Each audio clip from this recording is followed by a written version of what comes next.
Welcome to Aaron Mahnke's Cabinet of Curiosities, a production of iHeartRadio and Grim and Mild. Our world is full of the unexplainable. And if history is an open book, all of these amazing tales are right there on display, just waiting for us to explore. Welcome to the Cabinet of Curiosities.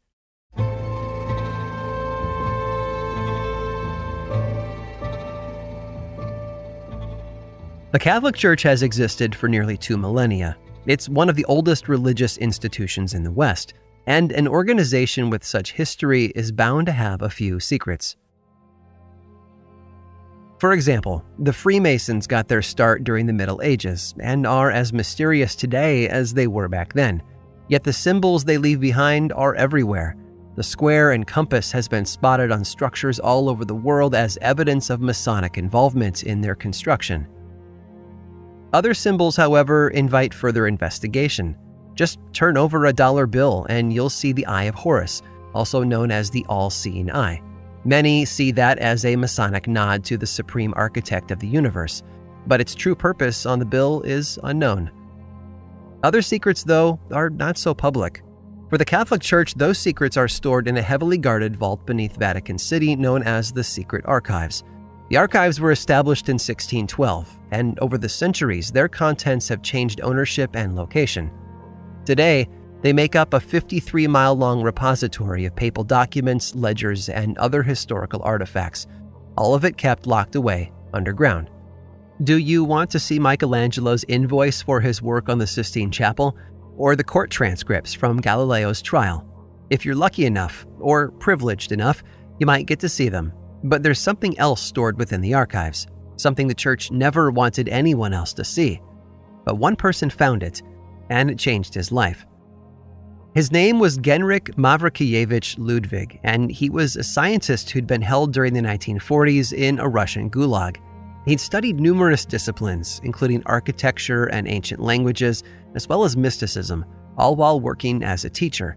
But he was also arrested and tortured, accused of being a spy for the Vatican, perhaps because of the documents he possessed. You see, Ludwig was fascinated by ancient civilizations, especially the Sumerians. In the 1920s, he was allowed into the Vatican to leaf through their secret archives. But rather than pore over the financial details of Michelangelo's greatest work of art, he chose to examine some lesser-known documents. Between the covers of several manuscripts, Ludwig claimed that he learned that the Earth had been visited by extraterrestrial life forms thousands of years earlier. According to the texts, their presence helped to shape the directions of the ancient Egyptians, the Mesopotamians, and even the Mayans. The pyramids of Giza, the documents claim that they weren't really tombs, but energy machines built for the benefit of the strange visitors. What type of energy they were meant to create? Well, no one knows. There were photographs, too, and drawings kept there, including pictures of what remained of the walls of Babylon. Those had been destroyed, melted even, by what was described as a fiery pillar. Ludwig naturally believed the pillar was a nuclear blast from some alien weapon. He didn't take any of the documentation with him, of course. There would have been no way to smuggle it out of the archives without someone noticing. He did, though, manage to get photographs of a few pages, while others he transcribed from memory as soon as he got home. In the years before his arrest, Ludwig would show his students what he'd learned. His wife was also well aware of his obsession. In fact, she had been the one to turn him into the Soviet secret police in the first place. While he was incarcerated in the Gulag during World War II, Ludwig distracted his mind by creating over a dozen military inventions. He came up with things like a soundproof testing area for airplane engines and a safe way for troops to hurl bombs at tanks at close range. Ludwig was a tortured man, in more ways than one. His spouse had betrayed him, his country had turned on him, and he was cursed with knowledge that no one else would take seriously. But he knew deep down that the answer to all of life's important questions could be answered, yet no one would believe him. I suppose that's to be expected, though. After all, his ideas were, quite literally, out of this world.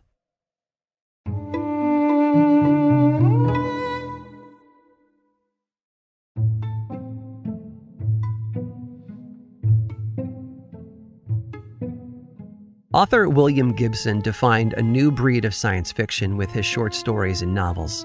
His blend of technology with everyday life predates the internet age, but rings truer now than it ever has before. The idea of humans connecting to computers the way we do today was unheard of back then. Technology was meant to be a tool to help us advance our minds. Today, it's become an extension of our minds themselves, and in some ways, has even surpassed them.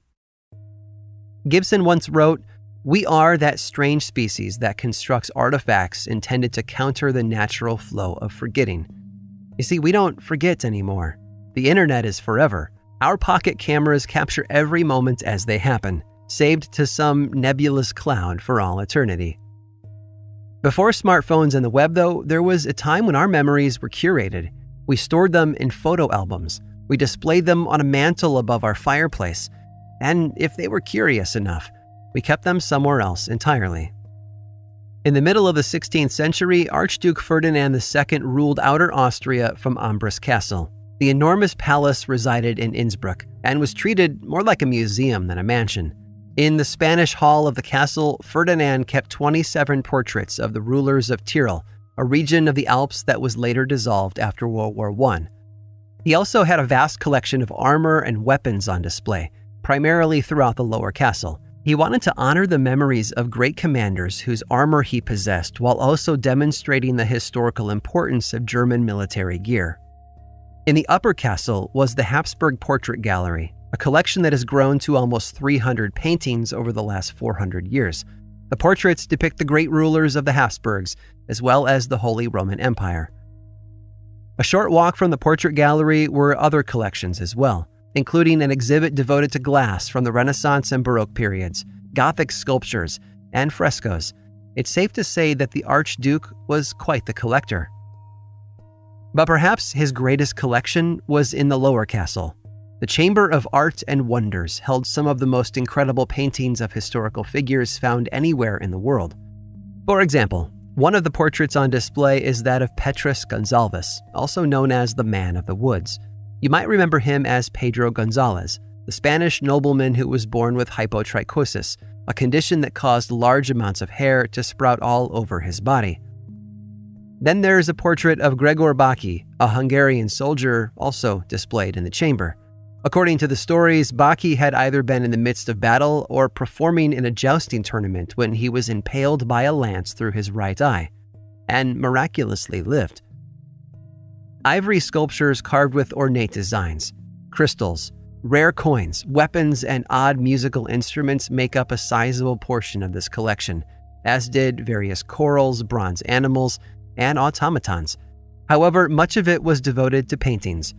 One in particular has garnered a lot of attention since its unveiling.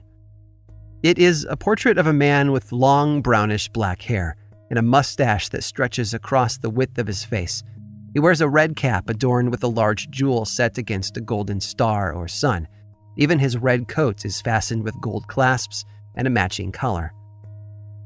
The painting's subject has been described as the personification of evil, and thanks to his reputation for cruelty, was immortalized in one of the most famous tales ever told.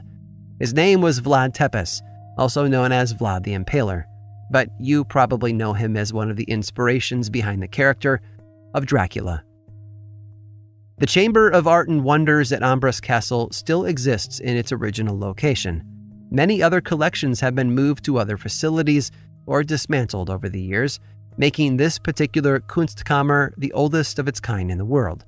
Oh, and about that word, Kunstkammer is a German word with a very special meaning. It translates roughly as an early type of museum where strange objects were exhibited. But for you and I, it's a little more personal, isn't it? Because in a lot of ways, it symbolizes the 400 people, places, and artifacts that have had their stories told by me to listeners like you all over the world. Yes, Kunstkammer is a funny word, but around here, we call it by a different name: a cabinet of curiosities. I hope you've enjoyed today's guided tour of the Cabinet of Curiosities. Subscribe for free on Apple Podcasts or learn more about the show by visiting curiositiespodcast.com. This show was created by me, Aaron Mahnke, in partnership with How Stuff Works. I make another award-winning show called Lore, which is a podcast, book series, and television show. And you can learn all about it over at theworldoflore.com. And until next time, stay curious.